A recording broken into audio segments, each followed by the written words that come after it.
Hi, my name is Elizabeth and welcome to my channel. I have recently moved house. I've been in my new house for about 3 weeks now, and I thought now would be a great time to run through things that I would do differently and things that I would do the same again if I was to move house. So to give a little bit of context, I have moved out of a new build flat and I'm now in a much older property, and I'm having to do a renovation on it. It wasn't ready to move in straight away. So this is going to be my do's and don'ts based on my situation. So things that I would definitely do again is to pack early. The whole moving process took months and months, but I did start slowly packing away things that I knew I wouldn't need for a while and slowly got these put to one side. And that just helped with my mind organising things ready. Second thing that I would also do is I got a storage unit. Instead of moving on one day, I slowly moved over the course of several weeks. I hired a storage unit and I drip fed my belongings into the storage unit so I could get things out of the flat as I needed to. It also meant that when I moved, I could slowly move things back into the house little by little. Again, because I was doing a renovation project, I needed the house to be empty and I needed somewhere to store all of those items. Obviously, if you're moving straight from one property to another and the second property is livable and you're just moving straight in, it would probably make more sense to do one move on the day. But if you are doing any decorating projects or a renovation, then I would highly recommend using a storage unit. I used Easy Storage. I think there are multiple of these across the country. I found them really friendly, really easy to use, and they were really fairly priced. Definitely look for quotes though. I went to about 4 different storage company units and I went with the best option and the ones that had the right sized storage available, because some of them only had really small units. I had to put my whole home's belongings in, so I needed a large unit.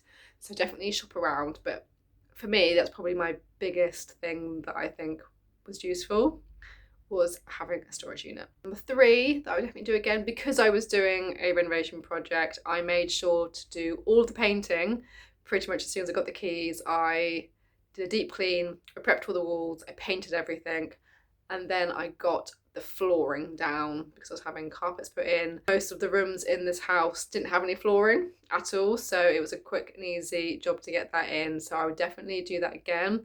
It's meant that as I've moved my belongings into the house, the rooms are now livable and fine. Where number 4, what I would definitely do again is I would definitely prioritise my daughter's bedroom. Her room was the first room to be started on.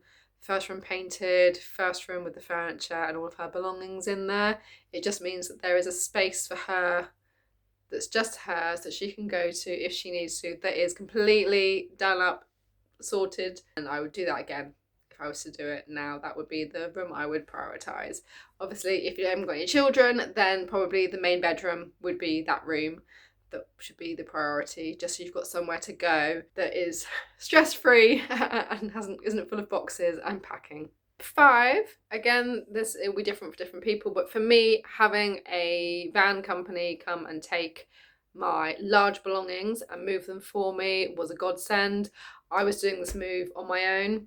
I was slowly moving things to and from the storage units, but there's only so much I can get in my car, and there's only so much I can carry as an individual. So I did need to hire a man with a van, as it were. I used Anyvan, and it was helpful just to have additional people to come take the large, difficult to move items such as the fridge freezer, the washing machine, the sofa, things there was no way I was going to be able to do myself.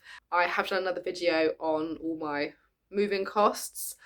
Doing it that way for me was cheaper. If you're going to get someone to come in and do all of the removals for you, it will be a lot more expensive. But for me, I drip fed it into my storage unit, which is just, for my situation, worked out the best way. But I would definitely recommend hiring a man with a van. And things I would do differently the second time round, I would definitely declutter more and get rid of more stuff before packing it away. I thought I did a good job of decluttering before I packed, but then when I had everything in the storage unit and I was staying with my parents for a couple of weeks, I realised that I didn't need half that stuff because at no point did I miss any of it. And then when it came to renovating the house, I had moved a lot of things in, but there were still many, many boxes sat in the storage unit that I didn't even know what was in them. And so I come to the conclusion that I obviously don't need whatever's in those boxes. Number two, I would definitely label my boxes better. To begin with, I was labeling the boxes either with the room that the items were from or what the contents of that box was. By the end of it, I wasn't labeling anything. I was just packing things, boxing them up and moving them. And now that I've moved into the house and I've got these boxes, I don't know what's in any of them. So I'm having to unpack things to go, oh, okay, that belongs in the kitchen or that belongs in the bathroom, and move things around. It's made the unpacking process a lot more unnecessary, complicated and long-winded. So I definitely would label better next time. Number three, I would have a better buffer for funds for moving. I put aside money that I thought I would need for moving, but I didn't really anticipate all the additional costs that came with the whole moving process and purchasing process.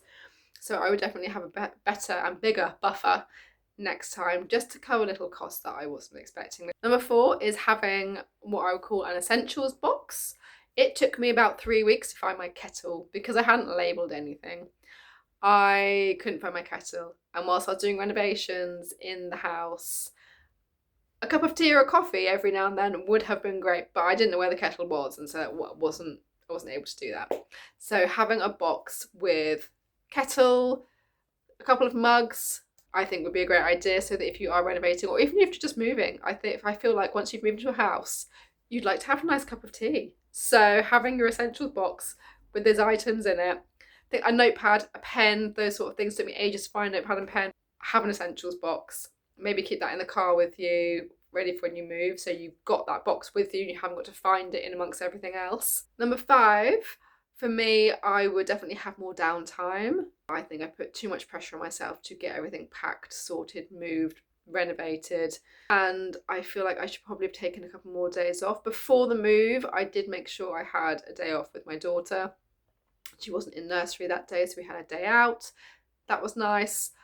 But then as soon as we got the keys, it was all go, go, go again, and the house still isn't finished. Taking a couple of days to myself to go out with my daughter and not worry about work or about renovating, I think would have been better. So give yourself a break is my tip number five. So my top three tips out of all of this would be hire a storage unit if you want to drip feed in and out your possessions, especially if you are doing a renovation or a decorating project. Number two is label everything. That's one thing I really regret doing, and current me is really annoyed at past me for not labeling things better. I'm a very organised person usually, but I went out the window with this. So label your boxes. You will thank yourself later for it.